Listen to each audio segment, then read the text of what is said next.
ආයුබෝවන් ඩොක්ටර් ඩී channel එකට ඔබ සැම සාදරයෙන් පිළිගන්නවා. විදුලි බිල වැඩි වීම සහ අවශ්‍ය වෙලාවට විදුලිය නොමැති වීම ලංකාවේ ගොඩක් අයට තියෙන විශාල ප්‍රශ්නයක්. ගොඩක් දෙනෙක් දන්නේ නැති දෙයක් තමයි Tamanටම සෝලර් පැනල් එකක් ගෙදරදීම සවි කරගන්නට පුළුවන් කියන බව. මේ වගේ සෝලර් පැනල් හවි කරගන්න ඇත්තටම ඉතාම ලෙහෙසි.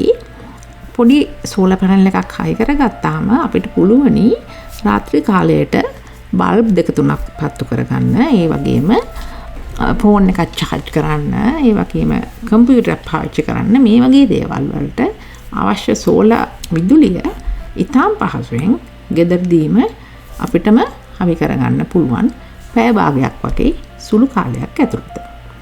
මේ වීඩියෝ එකකින් අපි බලමු කොහොමද සෝලර් පැනල් එකක් ගෙදරදී හවි කරගන්න කියලා. ඒ සඳහා අවශ්‍ය දේවල් මොනවද කියලාත් අපි අද මේ වීඩියෝ එකකින් බලමු. ඒ සඳහා අපිට අවශ්‍ය වෙනවා මේ වගේ සෝලර් පැනල් එකක්, ඒ වගේම කේබල් එකක්. එතෙන්දී අපි පාවිච්චි කරන්නේ MC4 connectors තියෙන කේබල් එකක්. ඒක එක පැත්තක මේ විදිහට MC4 connectors තියෙනවා, අනිත් පැත්තේ DC charge එකක් තියෙනවා. ඒ වගේ මේ පෙන්නන්නේ MC4 connector එක. ඔයාලා මේ විදිහේ කේබල් එකක් ගන්න. මොකද සෝලර් පැනල් එකකින් තියෙන කේබල් එකත් මේ විදිහ එකක් නම්. ඒ වගේම අපිට මේ විදිහේ power station එකක් අවශ්‍යයි. මේ power station එකේ ඔයාලට පේනවා DC input එක තියෙනවා. ඒ වගේම ඒකෙන් අපිට AC output එකක් ගන්නත් පුළුවනි.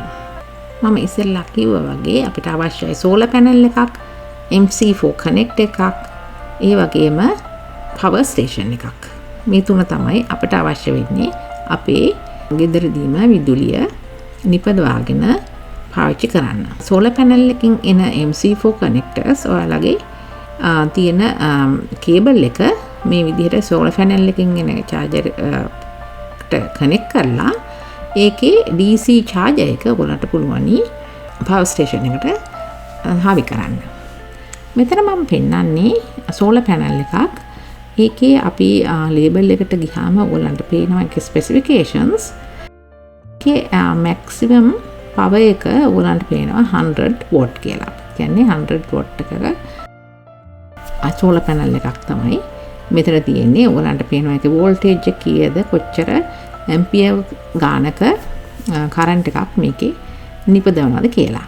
සෝලර් පැනල් එක තියෙන connectors සෝලර් පැනල් එකෙන් පැනල් එකට වෙනස් වෙනවා. මේ සෝලර් පැනල් එකේ තියෙන cables MC4 connectors වලින් තමයි අපිට හයි කරන්න පුළුවන් වෙන්නේ. මොකද ඒකේ තියෙන MC4 connectors. එතකොට සෝලර් පැනල් එක අපි අවුව තියෙන තැනක මේ විදිහට හවි කරාම අපිට extension cable එකක් අවශ්‍ය වෙනවා. ඉස්සෙල්ලා මම කිව්වා වගේ ඒ extension cable එකෙත් මේ වගේම MC4 connectors එක පැත්තක තියෙන්න ඕනේ. ඒක එතකොට අපි මෙතන සෝලර් පැනල් එකකින් නිපදවන විදුලිය අපේ power station එකට ගෙනියන්න ඕනේ කේබල් එක හරහා. එතන ඉඳන් ඔයාගේ power station එකේ ඇතුලේ තියෙන තැනට අඩි 20ක දුරක් වෙන්න පුළුවන්, අඩි 30ක දුරක් වෙන්න පුළුවනි. දුර ප්‍රමාණය අනුව ඕගොල්ලන්ගේ කේබල් එකේ දිගත් වෙනස් වෙනවා පුළුවන්. මෙතනදී මම පාවිච්චි කරන්නේ අඩි 20ක කේබල් එකක්. මේ තියෙන්නේ power station එක. එතකොට ඕගොල්ලන්ට පේනවා මේ රතු පාටින් පෙන්නන්නේ input කියලා එතන තියෙනවා. ඒ කියන්නේ එතනට තමයි අපි සෝලර් පැනල් එකකින් එන කේබල් එකේ එක්ස්ටෙන්ෂන් කේබල් එකේ අනිත් කෙළවර සවි කරන්නේ. ඒ වගේම ඔයගොල්ලන්ට පේනවා ඒකේ AC output එකක් තියෙනවා. ඒ වගේම USB ports තියෙනවා. මේවා ඔයගොල්ලන්ට පාවිච්චි කරන්න පුළුවනි. AC එක තියෙන කේබල් එක ගන්න පුළුවනි බල්බ් එකක් පත්තු කරන්න. මේ තියෙන්නේ input එක.